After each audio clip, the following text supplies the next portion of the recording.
The new beginning always brings a mix of expectation and nervousness. I, Sarah, was about to embark on a journey that, little did I know, would change my life forever. St. Mary Hospital, with its old walls and long corridors, loomed before me like a monument to stories of life and death. It was a place filled with memories and, at the same time, wrapped in a mystery that inexplicably drew me in. When I first entered the hospital, a familiar smell of antiseptic and a faint aroma of artificial flowers filled my nostrils. The lobby was lit by a soft light, and a warm reception awaited me. My new colleagues were excited, their voices mingling in laughter and animated conversations. "It's the new nurse," exclaimed a woman with curly hair, who soon introduced herself as Amanda. "You're going to love working here, Sarah. We have a great team." "Thank you. I'm really excited to get started," I replied, trying to mask the anxiety that pulsed within me. As Amanda showed me around the facilities, I overheard murmurs among some nurses gathered in a corner. What could be so interesting? My eyes turned to them, but I soon redirected my attention back to the conversation with Amanda. "You're going to meet Mrs. Blackwood, right?" asked an older nurse with gray facial hair as I walked by. His tone was light, but there was something in the way he looked at me that intrigued me. "Mrs. Blackwood?" I asked, not quite understanding. "Oh, she's a nurse who worked here many years ago. An iconic figure, if you ask me. They say she still wanders the halls," he said with a smile that seemed more like a challenge. "It's just a legend," Amanda laughed, but her laughter didn't reach her eyes. "Don't worry about that, Sarah. What matters is that you're here now." The day passed quickly, filled with introductions and learning about the hospital's routines. With every new face I encountered, a new story unfolded, but the figure of Mrs. Blackwood lingered in the back of my mind. By the end of my first shift, I was exhausted but satisfied. The team was welcoming, and I already felt like I could fit in. When the clock struck the hour for me to go home, my mind was filled with thoughts of Mrs. Blackwood. I went to the ward where the patients were already settling in for the night. The atmosphere was calm, but something about it left me restless. As I organized some supplies, I came across a medication bottle that, strangely, I didn't remember seeing before. It was a common antidote, but it wasn't part of my inventory. "Oh, this must have been left here by mistake," I murmured to myself, wondering what the routine of a century-old hospital must be like, where many things could have a history we would never know. I set the bottle aside and continued my work. But when I turned back to grab it, it had vanished. A chill ran down my spine, and I looked around, but there was no one. This can't be happening, I thought, trying to convince myself that maybe I had just left it somewhere else. That night, as I prepared for the night shift, the feeling of being watched began to unsettle me. The corridor was lit, but the shadows seemed to dance strangely on the walls. My footsteps echoed, and every time I stopped to listen, the only response was silence. "Sarah, are you okay?" Amanda asked, suddenly appearing behind me. "You look like you've seen a ghost." "I'm just a bit tired," I replied, forcing a smile. "Just getting used to the new environment." She let out a light laugh. "If you feel like something strange is happening, just call me. We're all in this together." The conversation made me feel a bit better, but as the shift went on, the feeling that something wasn't right persisted. As I arranged the patients' beds, I again had the impression that someone was watching me. I turned quickly, but the corridor was empty. The fluorescent light flickered briefly, and the silence became almost palpable. I must be losing it, I thought, trying to shake off the unsettling feeling. That night seemed endless. The sounds of heart monitors and the whisper of stretcher wheels became a strange but familiar soundtrack. I was so focused on my duties that I hardly noticed the passage of time. When I looked out the window, the moon was high in the sky, and a cold breeze entered through the small gap I had left open. I felt a shiver, but it wasn't just the cold. It was as if something was about to happen. "Sarah, have you heard the rumors about Mrs. Blackwood?" Another nurse, Carla, asked as she passed by me. "I've only heard a few things, nothing too specific." "Why?" I replied, trying to keep the conversation light. "Well, they say she appears on the darkest nights, always looking after the patients. Some people swear they've seen her. I myself have heard footsteps when no one was around," she said in a playful tone, but there was a glimmer of seriousness in her eyes. "Oh, those stories must just be urban legends to make work more interesting," I laughed, but the truth was that the unease was growing inside me. The shift continued, and I tried to push the stories aside, but when I returned to the ward, I noticed the medication bottle was missing again. This is ridiculous, I thought, frustration starting to mix with fear. Am I really dreaming awake? As I arranged the beds, a cold breeze swept through, almost like a whisper. I looked around, but no one was there. It's just the wind, I murmured to myself, but the feeling that something or someone was present wouldn't leave me. The clock on the wall read almost 2 a.m, and the silence was almost deafening. I was about to allow myself to relax for a moment when I heard a faint noise, as if someone was dragging their feet. The sound echoed down the corridor, and my heart raced. Is anyone there? I called, but the only response was the echo of my own voice. The tension was palpable, and a wave of cold washed over me. Sarah, you're just letting your imagination run wild, I thought, but I couldn't shake the feeling that there was something more. I decided it was time for a break. I went to the break room, trying to push away the fear that was starting to form in my chest. The room was empty, and I allowed myself a moment to breathe. I looked out the window and saw the full moon illuminating the hospital, giving it an almost ethereal quality. Everything's fine, Sarah. It's just a new place. You'll get used to it, I said aloud, as if that could convince me. But the truth was that I was in a place that held stories, and Mrs. Blackwood seemed to be just one of them. While I was watching the night outside, something caught my attention, a reflection in the glass. For a brief moment, I thought I saw a shadow behind me, but when I turned around, I was alone. The racing heart and the gasping breath became my new companions. It's just the fatigue, I repeated to myself, but the unease did not fade away. The shift finally came to an end, and as I left the hospital, the lights began to flicker. A strange sensation overtook me, as if I were leaving something behind. However, I didn't know what it was. The night was silent, but the memory of Mrs. Blackwood and the whispers I heard followed me to the car. As I drove, I couldn't help but think about the nurse who, according to rumors, still roamed the hospital corridors. Uncertainty and curiosity began to intertwine in my mind. What had happened to her? Why was her presence still felt? I arrived home, but the feeling that something was about to happen did not leave me. The night was calm, but the stories I had heard echoed in my mind. I was about to embark on a journey much deeper than I could imagine, and Mrs. Blackwood, with her mysteries and shadows, would be the key to everything. The new beginning was just beginning, and I, Sarah, was about to discover that sometimes what you don't see is far more important than what is right in front of your eyes. The nights at the hospital were different from what I had imagined. After my first week, there was something in the air that made me restless. The nursing sector, with its fluorescent lights and white walls, had an almost clinical appearance, but there was an element of mystery that I couldn't ignore. While making the beds, a chill ran down my spine, as if someone were watching me. I looked back, but there was no one. The silence of the corridor was unsettling, and I couldn't shake the feeling that the hospital had secrets that were about to be revealed. That night, the atmosphere felt even heavier.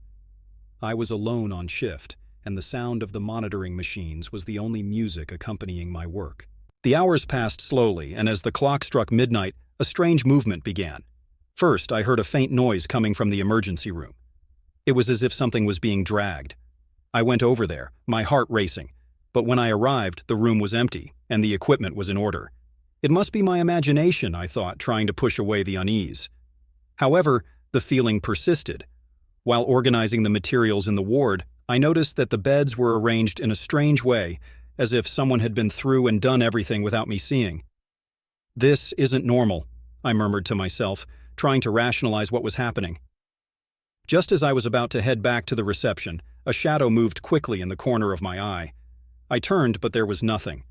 Maybe I should rest a bit, I thought, but the idea of lying down under those circumstances was frightening. That same night, while I was taking a sip of coffee, I heard 2 nurses talking in a corner. I approached discreetly, intrigued by what they were discussing. "Have you heard about Mrs. Blackwood?" one of them asked with a hint of fear in her voice. The other nodded, and I leaned in a little closer, trying to catch every word. "They say she was a wonderful nurse, but she died in a tragic accident right here in the hospital," the first continued, her voice now almost a whisper. "Some nights, her spirit appears to take care of the patients, or at least that's what they say." "Take care of the patients or haunt them?" the other replied, laughing nervously. "I'm sure I've seen her. It feels like she's always there, watching you, It's like she's waiting for something. My stomach churned at the thought. Mrs. Blackwood, a nurse who had been so respected, was now an urban legend and a source of fear. But I couldn't let that affect me. I was a professional, and supernatural stories didn't intimidate me. Determined not to be swayed by the rumors, I continued with my work. However, the whispers about Mrs. Blackwood echoed in my mind, and I couldn't help but feel curious. The nurse who never left. What had really happened? What had caused her to be trapped in the hospital corridors? The idea of investigating drew me in, but the fear of the answer left me hesitant. The next morning, I decided I needed to know more. I asked some colleagues about the story of Mrs. Blackwood, but most averted their gaze, as if the subject were taboo. People prefer not to talk about it, an older nurse told me. It's better to leave the past in the past. But I couldn't. A part of me felt there was a connection between Mrs. Blackwood and me, something I couldn't explain. I needed to discover the truth. While exploring the hospital during my break, I found a storage room that looked old and dusty. Pushing the door open, I stepped in and came across shelves filled with documents, photographs, and outdated equipment. The smell of aged paper enveloped me, and the dim light from the hanging bulbs created dancing shadows on the walls.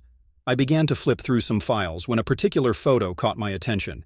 It was a black and white image of a smiling nurse with dark hair and radiant eyes. The name Mrs. Blackwood was handwritten on the back. I couldn't believe the resemblance. The woman in the photo looked just like me. The same smile, the same expression. My heart raced. What did this mean? Was it just a coincidence, or was there something deeper in our connection? I decided I needed more information. I had to know what had really happened to Mrs. Blackwood. That night, I returned to the nursing sector with the photo tucked in my pocket. The atmosphere was quieter than ever, and the feeling of being watched intensified with each passing minute. As I organized the materials, the thought of the photo consumed me. What else could I discover? Mrs. Blackwood had been a dedicated nurse, and her death could not have been in vain.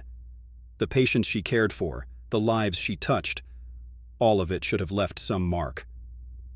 The clock struck 2 a.m. when I heard a new noise, as if someone were moving the medical instruments. Curiosity led me back to the emergency room. The light was off, and I hesitated, but the need to uncover the truth pushed me forward. As I opened the door, a wave of cold enveloped me. The air was thick, and something felt out of place. The machines were on, but there was no sign of movement. I went to the work table, and suddenly a stethoscope fell to the floor, making a deafening noise. I jumped back, my heart in my throat. "Who's there?" I asked, my voice trembling. Silence answered. But at that moment, a shadow crossed the doorway, and I felt my stomach churn. "Sarah, you shouldn't be here." A soft voice, almost a whisper, filled the air. I turned quickly, but there was no one. The feeling of being watched was unbearable, and the urge to leave that place consumed me. I ran back to the ward, trying to ignore the voice echoing in my mind. The next morning, fear and curiosity swirled in my head. What was I experiencing? The strange events were not mere coincidences, and Mrs. Blackwood was calling me. I decided I needed to find more information about the nurse. I went to the hospital library, a seldom visited place filled with dusty books. Upon entering, the atmosphere was different. The smell of aged paper and the silence were almost comforting. I began searching old records, newspapers from the time when Mrs. Blackwood worked. After a few hours of searching, I found an article recounting the accident that led to her death. A patient had been severely injured, and the nurse was there, trying to save him. The text was vague, but mentioned a series of mistakes that occurred that fateful night. The hospital had a reputation to uphold, and many details were omitted. A knot formed in my throat. What else had been hidden? When I returned to the ward, I was determined to understand what really happened. "Sarah, you don't look well," a colleague commented upon seeing me enter. "Are you okay?" I forced a smile, but the worry in my mind was stronger than any words I could say. "I'm just tired," I replied. But the truth was that I was increasingly intrigued, and the idea that Mrs. Blackwood might be trying to communicate with me left me unsettled. That night, as the hospital sank into a deep silence, I found myself alone again. The lights flickered, and the feeling that something was about to happen hung in the air. As I organized some materials, I heard a whisper. "Sarah, It was the same voice I had heard in the emergency room. My heart raced. "What do you want from me?" I asked, my voice trembling. The whisper intensified, and the light began to flicker frantically. "Help me!" the voice cried. I felt a chill run down my spine. What was I supposed to do? What did Mrs. Blackwood want from me? The pieces of the puzzle were coming together, but many details were still missing. The connection between us was undeniable, but I still couldn't see the bigger picture. What else would I need to discover before it was too late? With a restless mind, I made a decision. I was going to unravel the mysteries of the hospital and Mrs. Blackwood, not just for myself, but for her. The day had begun like any other, but a strange sense of anticipation lingered in the air. It was as if the hospital, with its old walls and long corridors, was breathing, waiting for something. I was in the ward, organizing patient files, when my gaze was drawn to a dusty shelf at the back of the room. The weak afternoon light filtered through the windows and illuminated the forgotten objects. One of them, a worn diary, seemed to beckon me. With a mix of curiosity and apprehension, I approached. The diary was covered in dust, and when I opened it, a smell of aged paper wafted out. The pages were filled with delicate, though somewhat hurried handwriting. It was an intimate testimony of Mrs. Blackwood's life, the deceased nurse I only knew through rumors and whispers. Today, the hospital filled again with lives and hopes. But there is a shadow I cannot ignore, I read aloud, unaware. The patients need me, but there is something deeper that calls to me. What will happen to me if I cannot fulfill my mission? Those words touched me in a way I hadn't expected. Mrs. Blackwood seemed to be a dedicated woman, but there was an underlying sadness that echoed in every sentence. I continued to read, lost in the emotions that spilled from the diary. She spoke of her fears, her insecurities, and the pressure she felt to be perfect in an environment that demanded so much. Sometimes I feel like I'm trapped between two worlds. The desire to save lives and the certainty that something awaits me beyond these walls. The phrase reverberated in my mind, like a distant call. What exactly did Mrs. Blackwood mean by that? The idea of a fate waiting for me seemed absurd, yet at the same time I couldn't shake the feeling that there was a connection between us. I closed the diary, feeling a chill down my spine. It was as if Mrs. Blackwood were watching me, waiting for me to understand. The weight of her devotion and her personal struggles now rested on my shoulders. I needed to know more about her, about what had brought her to this state of limbo. That night, as I organized files in the break room, I found an old report mentioning a tragic incident involving a patient. My heart raced at the sight of the name, Thomas O'Neill. The report described an accident during a surgery that Mrs. Blackwood had supervised. A mistake, a deviation from protocol, and Thomas's life slipped away in a matter of minutes. The weight of guilt hung over Mrs. Blackwood, and the description of the event was so vivid that I could almost feel the tension in the air. It can't be true, I murmured to myself. She couldn't have done anything to prevent this. But as I read, I realized that the pain and regret were palpable in the words she had written. Mrs. Blackwood not only felt responsible for the patient's death, she felt that she had failed in her mission to care for and protect. "Sarah, are you okay?" A colleague's voice interrupted my daydream.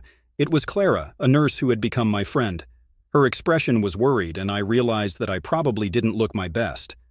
"I'm just trying to understand a few things," I replied, trying to hide the tension in my voice. "Have you heard about what happened to Mrs. Blackwood?" Clara frowned. "The story is tragic. Everyone here knows the legend, but no one knows the details. She was very beloved among the patients and staff, but after the incident with Thomas, everything changed.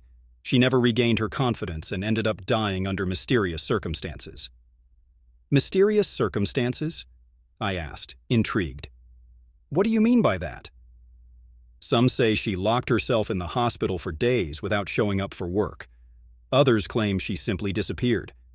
When her body was found, too much time had passed. No one knows for sure what happened to her, but many believe her soul still roams here, trapped between the halls." What Clara said sent a chill down my spine. The hospital was a place full of stories and mysteries, but the idea that Mrs. Blackwood was still present unsettled me. "Do you think she really haunts the hospital?" I asked, trying to keep my voice steady. "I don't know," Clara replied, shaking her head. "But some nights, when I'm alone, I feel a presence. It's like someone is watching me. Sometimes I hear whispers, especially in the older areas of the hospital. Have you seen anything? I pressed, curiosity driving me to want more information. No, but I've heard stories from others who have seen her figure. A nurse in an old uniform, dark hair, and a sad expression. Some people say she appears to those who need help or who are lost, like a kind of guide. The conversation left me thoughtful. I didn't believe in ghosts, but there was something so real in everything I had experienced so far. The beds that arranged themselves, the medication bottle that had disappeared, the feeling of being watched. It was as if the hospital was wrapping me in its plot, pulling me into a deeper mystery. I decided I needed to learn more about Mrs. Blackwood, about her life and her choices. The diary and the report were just the beginning. There was something more I needed to uncover, a hidden truth that lingered in the air, waiting to be revealed. That night, I returned to my apartment exhausted, but I couldn't stop thinking about the nurse.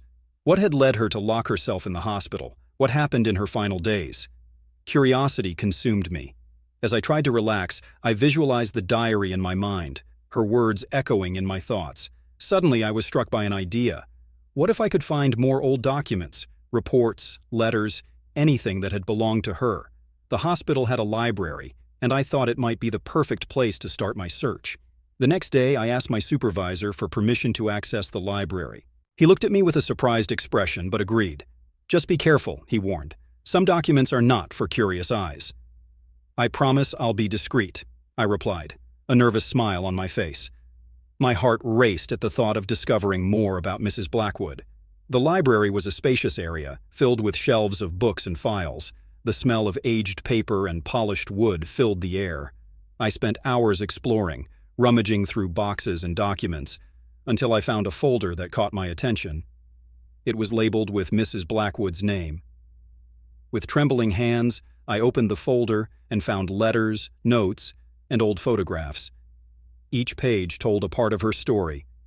There were letters from patients thanking her for her dedication and care, but there were also complaint letters from patients who felt neglected. The pressure on her seemed immense, and the devotion she felt to the hospital became increasingly heavy. One photo in particular caught my eye. It was an image of Mrs. Blackwood at a hospital party, surrounded by smiling colleagues. She looked radiant, with a wide smile and bright eyes. But in the background, there was a shadow, a sadness that seemed to contradict the joy of the moment. "Sarah?" Clara's voice pulled me from my thoughts. I had become so lost in the pages that I hadn't noticed the time passing. "What are you doing here?" "I'm trying to understand Mrs. Blackwood. There are so many things that don't make sense," I replied, holding up the photo. "Look at her. How could someone so full of life have become a tragic legend?" Clara stepped closer, looking at the photo. She really did seem happy there. But the pressure of being a nurse in a hospital like this can be overwhelming. I wonder if deep down she was fighting her own demons.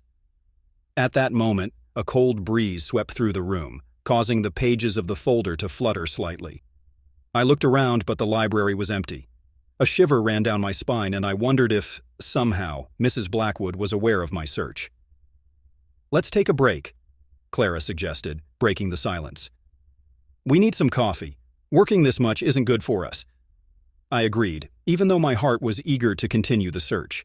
As we left, I couldn't shake the feeling that something was about to happen, as if Mrs. Blackwood was watching me, waiting for me to discover. I woke up the next morning with a strange sensation, as if I had been dragged out of a deep dream. The sun filtered through the curtains of my room, but it wasn't enough to dissipate the shadow lingering in my mind. The events of the previous night still echoed within me, like a distant whisper I couldn't ignore. The image of Mrs. Blackwood, her fixed gaze, and the feeling of her presence were etched in my memory. I got up, my body heavy, and went to the bathroom. While I brushed my teeth, I looked in the mirror and, for a brief moment, thought I saw the silhouette of the nurse behind me. A chill ran down my spine, but I shook my head, trying to dismiss the idea. "It's just your imagination, Sarah," I murmured to myself. But deep down, I knew there was something deeper forming between us. The day at the hospital began like any other, with the routine of checking on patients and medications. However, there was an air of expectation, as if the walls of the hospital were alive, observing every movement. When I entered the ward, I noticed that some of the patients seemed to be watching me in a strange way, their eyes filled with a mix of fear and recognition. It was unsettling. "Hey, Sarah," greeted one of the nurses, Lucas, as he organized some equipment. "Are you okay? You seem a bit distant today." "Just a little tired," I replied, forcing a smile. "Last night was long." He tilted his head as if considering my words. "Did something happen? You know you can talk to me, right? I've heard strange stories about this place." "Strange stories?" I didn't want to delve deeper, but curiosity got the better of me. "What do you mean?" Lucas hesitated, looking around as if he was sure no one was listening. "Some say Mrs. Blackwood is still around. She used to care for many of the patients. They say her soul got trapped in the halls." I felt a chill run down my spine. "Do you believe in that?" "I don't know," he replied, shrugging. "Sometimes what seems to be just a noise might have a more supernatural explanation. But either way, be careful. Some say she's looking for someone to continue her work." Those words reverberated in my mind. A connection. What Lucas said wasn't far from what I had felt the night before. The idea that Mrs. Blackwood might be choosing me in some way was both fascinating and terrifying. At lunchtime, I was sitting in the staff room trying to distract myself when an elderly patient, Mrs. Elvira, approached me. Her white, unkempt hair framed a deeply wrinkled face, but her eyes were alive and penetrating. She watched me for a moment, as if evaluating my soul. "You're the new nurse, aren't you?" she asked, her voice trembling but clear. "Sarah, right?" "Yes, that's me. How do you know my name?" "Oh dear, in this hospital, everyone knows who's who. More importantly, I knew Mrs. Blackwood." My heart raced. "You knew her?" Yes, she was a wonderful woman. She had a special way of caring for the patients. But oh, how cruel fate is. She left too soon." "Do you know how she died?" I asked, intrigued. Mrs. Elvira shook her head. "A tragedy. An accident, they say. But in truth, there are rumors that she was trying to save a patient. She ended up getting seriously hurt." "And do you believe Mrs. Blackwood is still here?" I questioned, eager to hear more. "I feel her presence sometimes. When night falls and silence takes over, it's like she's by my side, taking care of me. But I also feel that she's looking for something. Or someone." Those words left me unsettled. What did she mean by looking for someone? The connection I already felt between us could be more than I imagined. What did that mean for me? "You look a lot like her, you know," Mrs. Elvira continued, looking at me intently. "Your eyes, your way of being. It's like history is repeating itself." "But I'm not her," I protested, my voice trembling. "I'm just a new nurse trying to do my job." "Yes, but the hospital has its own way of choosing those who are meant to stay. And you might be one of the chosen ones." I felt a knot forming in my stomach. Chosen for what? To care. To protect. Just as she did. The elderly woman's voice was almost a whisper now, and I felt increasingly drawn to her words. The rest of the day passed in a blur. The faces of the patients seemed to merge, and every time I looked at them I saw a reflection of what Mrs. Elvira had said. Was I really connected to Mrs. Blackwood? When night fell and the night shift began, the atmosphere in the hospital grew even denser. As I organized the medications, a sensation of déjà vu washed over me. It was as if I had been here before, doing exactly what I was doing, in another time, in another life. I was interrupted by a call from one of the rooms. "Sarah, come here!" It was the voice of one of the nurses, Daniel. He seemed agitated. Entering the room, I saw he was standing next to an elderly patient who was shaking his head, visibly confused. "What happened?" I asked, addressing the patient. "I saw her," the man said, his eyes wide. "The nurse, Mrs. Blackwood, she was here by my side." My heart raced again. "You saw her? What was she like?" "She had the same look as you, dear." He pointed at me with a trembling finger. "She was wearing her white uniform and I could feel like she wanted to help me." "Calm down, sir. It must have been a dream or a hallucination. Don't worry, you're safe here." I tried to reassure him, but fear was rising within me. How could he have seen Mrs. Blackwood? Was she really here? I didn't know what to think anymore.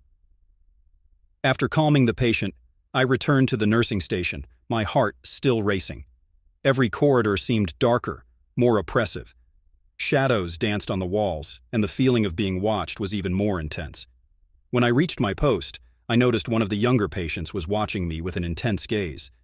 He didn't seem scared, but rather curious. "Hey, are you okay?" I asked, trying to break the ice. "You look just like her," he replied, his voice low but clear. "You're the same nurse who took care of me before." I'm new here," I said, confused. "I haven't taken care of you before." "But you're just like her, Mrs. Blackwood.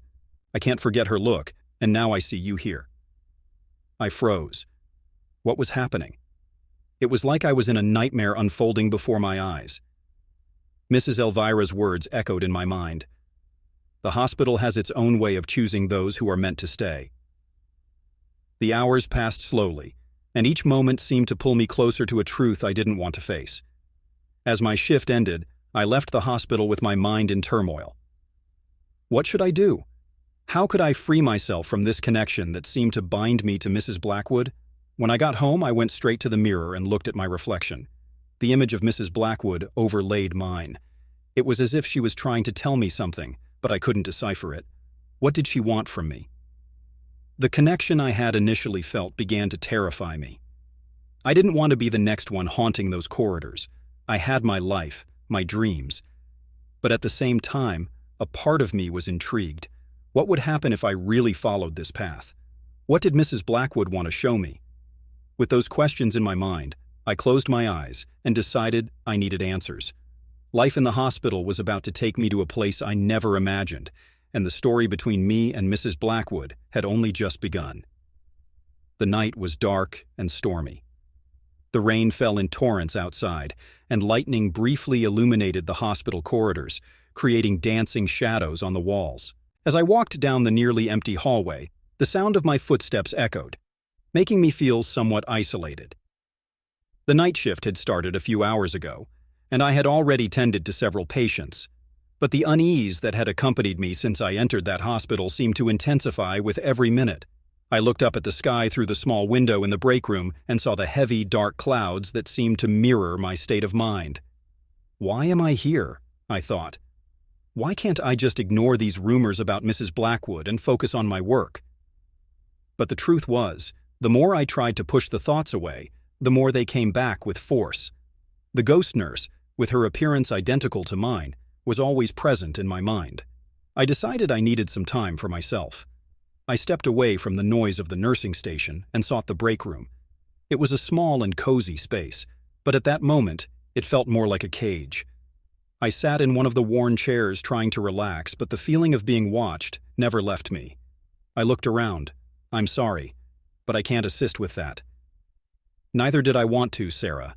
But the hospital needs you, just as it needed me. You might have the chance to change the cycle that binds us." Mrs. Blackwood reached out, trying to touch me, and I felt a wave of energy coursing through my arm. It was as if our souls were connecting on a level I couldn't comprehend. "I don't know if I'm strong enough." My voice came out low, almost a whisper. "What if I fail? What if I get lost like you?" She smiled, an expression of empathy and understanding. "You are not alone. The hospital has always been full of stories, lives intertwining. Pain can be transformed into strength. You have already begun to understand this by caring for your patients. They trust you, and that is a power you should not underestimate." I looked at the mirror again, and Mrs. Blackwood's image began to merge with mine. The fear I felt was mixing with a strange sense of accomplishment. "So, what do I do now?" I asked, uncertainty still hanging in the air. "You need to decide. If you are willing to help me, to protect this place, I can leave in peace. But if you back down, the cycle will continue, and I will be forced to remain here, wandering the halls, eternally trapped by the weight of my duty." Hearing her words, a whirlwind of emotions washed over me. What did I want from my life? I had always dreamed of being a nurse, of caring for others, but what did that mean now? I couldn't deny the connection I already felt to that place. The whispers, the visions, all were part of something bigger than me. If I accept, what happens to me? Will I become you? The words came out hesitantly, but the decision began to form in my mind. You will not be me, but you will become a part of the hospital's story. With every life you touch, you will be remembered, and in a way, you will always be here. The idea of being trapped in a cycle terrified me, but at the same time, the thought of leaving the hospital and all its secrets behind felt like betrayal. Listening to the call of my heart, I finally responded, "I want to help. I want to break this cycle." Mrs. Blackwood smiled, and the light around us seemed to shine brighter. "Then, it is done. Now, we need to do one last thing." She stepped closer and with a gentle touch connected her hands to mine. A wave of energy flowed through my body, and I felt as if I were being filled with a vibrant force. The hospital seemed to pulse around us, as if responding to our connection. "You are ready, Sarah. Remember, there will always be light, even in the darkest hours, and you will never be alone." As her words echoed, a sense of calm enveloped me. I knew the path ahead would be difficult, but I was willing to face it. When I finally stepped back, I looked in the mirror one last time. Mrs. Blackwood's image was now completely intertwined with mine. A part of her would remain with me, and, in a way, I was also becoming a part of her. The break room was illuminated by a soft light, and the sound of the rain outside seemed more distant, as if the hospital were finally at peace. "And now?" I asked, feeling my heart race. "Now, you become the new guardian. Go. Take care of those who need you. And never forget, true strength comes from within." With those words, Mrs. Blackwood began to fade, but not before leaving one last approving glance. As her image dissolved, I found myself staring at my reflection, now more confident, stronger. The cycle had changed, and I was ready to take my place in the hospital's story. Deep down, a new journey was just beginning.